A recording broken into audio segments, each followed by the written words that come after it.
Hello friends, எல்லாருக்கும் வணக்கம். இன்றைக்கி நம்ம என்ன பார்க்க போகிறோம்னு பார்த்தீங்கன்னா, ஈஸ்வரி ராமச்சந்திரன் என்பவங்க வந்து பார்த்தீங்கன்னா மகாவிஷ்ணுவுடைய மோகினி அவதாரம் வர்சஸ் பார்வதி தேவி கேட்டிருந்தாங்க. அது மோகினி அவதாரத்துக்கும் மோகினிக்கும் பார்வதி தேவிக்கும் பேட்டில் வந்தால், சண்டை வந்தால் யார் ஜெயிப்பா, இவங்க ரெண்டு பேரில் யார் பவர்ஃபுல் அப்படின்ற மாதிரி அவங்க கேட்டிருக்காங்க.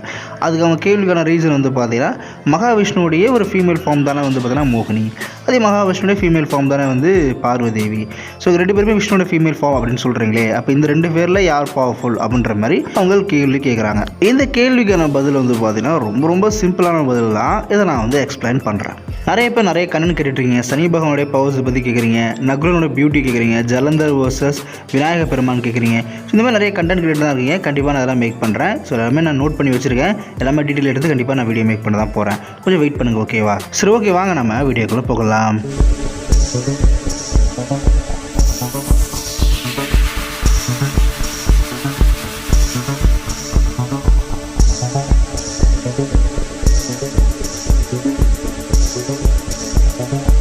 ஃபர்ஸ்ட் ஆஃப் ஆல், இந்த கொஷின், இந்த பார்வதி தேவி வர்சஸ் மோகினிக்கு வந்து பார்த்தீங்கன்னா பதில் ரொம்ப சிம்பிள் தான். பார்வதி தேவி தான். இதில் எந்த டவுட்டும் உங்களுக்கு வேண்டாம். 1% கூட உங்களுக்கு டவுட் வேண்டாம். கம்ப்ளீட்லாம் வந்து பார்த்தீங்கன்னா பார்வதி தேவி தான் வின் பண்ணுவாங்க. எப்படி ப்ரோ அப்படின்னு கேட்டிங்கன்னா ரொம்ப சிம்பிள். ஃபர்ஸ்ட் ஆஃப் ஆல் வந்து பார்த்தீங்கன்னா நீங்கள் பார்வதி தேவி யாருன்னு தெரிஞ்சுக்கணும். பார்வதி தேவி வந்து விஷ்ணு ஃபீமேல் ஃபார்ம் தானே அப்படின்னு கேட்டிங்கன்னா எஸ், ஆமாம், மகாவிஷ்ணுவுடைய பெண் வடிவம். பட் இங்கே ஒரு விஷயம் புரிஞ்சுக்கணும். வைணவ சமயத்தை பொறுத்த வரைக்கும் மட்டும்தான் வந்து பார்த்தீங்கன்னா மகாவிஷ்ணுவுடைய பெண் ரூபம் பார்வதி தேவி.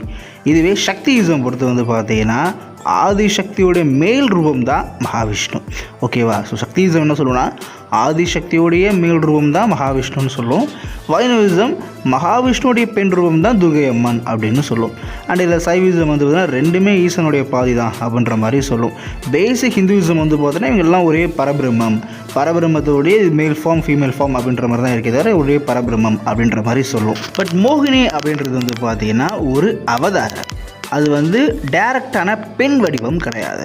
அண்ட் மோகினி, அதாவது மகாவிஷ்ணு பெண்ணாக ரூபம் எடுத்தார்னா அது சக்தி தான், ஓகேவா? அது சக்தி. ஆனால் மோகினி வந்து பார்த்தீங்கன்னா ஒரு சுப்பீரியரான அவதாரம் கிடையாது. அண்ட் மோகினிக்கு வந்து பார்த்தீங்கன்னா செக்ஷுவல் அட்ராக்டிவ்ஸ் உண்டு. அதாவது அவங்களால வந்து பார்த்தீங்கன்னா ஃபிசிக்கல் ரிலேஷன்ஷிப்பில் இருக்க முடியும். ஸோ அப்போவே தெரிஞ்சுக்கணும், அந்த ஃபார்ம் வந்து பார்த்தீங்கன்னா ஒரு சுப்பீரியர் ஃபார்ம் கிடையாது, ஒரு சுப்ரீம் ஃபார்ம் கிடையாது. சிவபெருமான் மனித ரூபத்தில் அவதாரம் எடுத்து ஸோ மோகினி கூட இணைஞ்சதாக நிறைய ஸ்டோரியில் சொல்லப்படும். நிறைய இடங்கள்லாம் அவங்க ரெண்டு பேரும் இணைஞ்சாங்க அப்படின்னு தான் சொல்லப்படும். இணைந்தாங்க மீன்ஸ் அவங்க செக்ஷுவல் ஆக்டிவிட்டீஸில் இருந்தாங்கன்னு சொல்லப்படுது. அப்படி இருந்தால், அந்த மாதிரி இருந்தாங்க அப்படின்னா மோகினி சுப்பீரியர் ஃபார்ம் கிடையாது. அண்ட் சிவாவோட அந்த அவதார ஃபார்மும் சுப்ரீம் ஃபார்ம் கிடையாது. ஏன்னா அவருக்கு சிவாக்கு செக்ஷுவல் கிடையாது. இல்லை, மகாவிஷ்ணு பெண்ணாக ரூபம் மாறி அவங்க பவர்ஸ் வச்சு கிரியேட் பண்ணாங்க அப்படின்னு கூட சொல்லலாம். அப்படி கிரியேட் பண்ணாலும் அந்த ஃபீமேல் ஃபார்ம் சக்திக்கு ஈக்குவலாக இருக்குமான்னு கேட்டிங்கன்னா அப்படி சொல்ல முடியாது.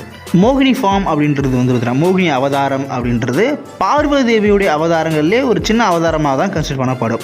பார்வதி தேவியுடைய துர்கா, காளி, லலிதா திரிபுர சுந்தரி, மீனாட்சி, காமாட்சி, லலிதா திரிபுர சுந்தரியும் மீனாட்சியும் ஒன்று தான். பட் மோகினின்றது இந்த அவதாரங்களோட கீழே தான் வரும். அப்புறம் பார்வதியை எடுத்த அவதாரங்கள்லேயே சின்ன அவதாரங்கள் எடுத்திருப்பாங்க இல்லையா, அதே மாதிரி சின்ன அவதாரமாக தான் மோகினி இருக்கும். ஸோ இன்னும் சொல்ல போனால் ஆதிசக்தியோட ஒரு அம்சமாக, ஒரு சின்ன அம்சமாக தான் வந்து பார்த்தீங்கன்னா மோகினி இருக்கும். ஸோ மோகினி ஃபார்ம் அப்படின்றது வந்து பார்த்தீங்கன்னா மகாவிஷ்ணுவோட ஒரு சின்ன அவதாரம், அது பார்வதி தேவியோட ஒரு சின்ன அவதாரமாகவும் கன்சிடர் பண்ணப்படும். இன்னும் உங்களுக்கு கிளியராக சொல்லணும் அப்படின்னா மோகினியை ஏமாற்றிருக்க முடியும். அதாவது மோகினியை வந்து பார்த்தீங்கன்னா ராகு என்ன பண்ணியிருப்பாருன்னா ஏமாற்றி தேவர்கள் கூட்டத்தில் ஒருவர், அவர் வந்து ஒரு அசுரன், தேவர்கள் கூட்டத்தில் ஒருவராக வந்து பார்த்தீங்கன்னா அந்த அமுதத்தை குடிச்சிருவார்.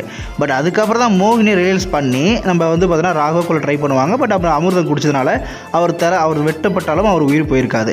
ஸோ இந்த இடத்துல உங்களுக்கு புரிஞ்சிருக்க முடியும், மோகினியையும் ஏமாற்ற முடியும். மோகினியே கவனக்குறைவாக இருந்திருக்காங்க. பட் ஆதிசக்தி பார்வதி அப்படி ஏமாற்ற முடியாது, மகாவிஷ்ணுவை ஏமாற்ற முடியாது. ஸோ மோகினின்றது அவங்களுடைய ஒரு சின்ன அம்சம், சின்ன அவதாரம் தான் அப்படின்றதே நமக்கு தெரிய வருது. இன்னும் கிளியராக சொல்லணும்னா மோகினியால் ராகுக்கு ஏதோ கொண்டிருக்க முடியாது. ஸோ ராகு வந்து கொண்டிருக்க முடியாது சிவசகத்தால். பட் டெக்னிக்கலி பார்த்தீங்கன்னா அவங்க என்னதான் அமிர்தத்தை குடித்தாலும் மகாவிஷ்ணுவால் தேவர்களை கொல்ல முடியும். மகாவிஷ்ணு வந்து ஒரு சுப்பீரியர் பீயிங். அவர் நினச்சா என்ன பண்ணலாம், அவரை கண்டிப்பாக கொல்ல முடியும்.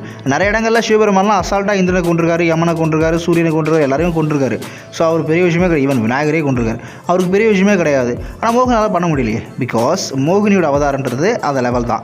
அந்த இடத்துல ஆதிசக்தி பார்வதி துர்கா இருந்தாங்கன்னா ராகுவை ஈஸியாக முடிச்சிருப்பாங்க. ஸோ மோகினி வந்து பார்த்தீங்கன்னா விஷ்ணு பகவானோட ஒரு பெண் அவதாரம், அது பார்வதியோட அவதாரமாகவும் கன்சிடர் பண்ணப்படும். பட் பார்வதி அவதாரங்களில் மற்ற அவதாரம் ஒப்பிடும்போது ரொம்ப சின்ன அவதாரம் தான். அதே மாதிரி மகாவிஷ்ணுவோட அவதாரம் ஒப்பிடும்போது மோகினி ஒரு சின்ன அவதாரம் தான். மற்றபடி மோகினி வந்து பார்த்தீங்கன்னா பார்வதியோட ஒப்பிட முடியாது. இவன் நீங்கள் பாகவத புராணம், வைஷ்ணவிசம் முழுக்க அந்த பாகவத புராணம் நான் ரீசெண்டாக படித்த ஒரு பாகவத புராணம், அது முழுக்க மகாவிஷ்ணு தான் சுப்பீரியர், ஒரு சுப்ரீம் காட் ஹெட்னு சொல்லியிருப்பாங்க. அந்த புராணத்தில் வந்து பார்த்தீங்கன்னா வந்து சிவசக்தி புராணத்தை கொஞ்சம் கீழே தான் சொல்லியிருப்பாங்க. ஆனால் அதில் கூட வந்து பார்த்தீங்கன்னா பார்வதி நினச்சா எந்த பிரபஞ்சத்தையும் உருவாக்க முடியும், எனி யூனிவர்ஸையும் கிரியேட் பண்ண முடியும்னு சொல்லிட்டு பாகவத புராணம் சொல்லியிருப்பாங்க. அந்த பாகவத புராணம் முழுக்க அதை நான் படித்த வேர்ஷன் முழுக்க மகாவிஷ்ணு மட்டுமே சுப்பீரியராக சொல்லக்கூடிய ஒரு புராணம்.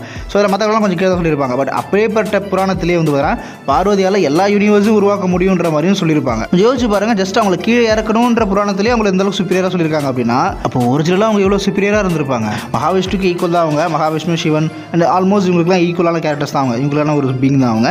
ஸோ அவங்க வந்து பார்த்தா அவங்களோட ஒரு சின்ன அம்சம் தான் மோகினி. ஓகேவா, ரொம்ப சிம்பிளான பதில். ஸோ மோகினியோட வந்து பார்த்தீங்கன்னா பார்வதி ரொம்ப சுப்பீரியர். பார்வதியோட ஒரு சின்ன அவதாரமாக நீங்கள் மோகினி எடுத்துக்கலாம். ஸோ அவ்வளோதான் இந்த வீடியோ உங்களுக்கு பிடிச்சுன்னு நினைக்கிறேன். ரொம்ப சிம்பிளான பதில் தான். ஸோ மகாவிஷ்ணுவோட சின்ன அவதாரம் தான் மோகினி. அப்படி பார்த்தா பார்வதியோட ஒரு சின்ன அவதாரம் தான் மோகினி. அவ்வளோதான்.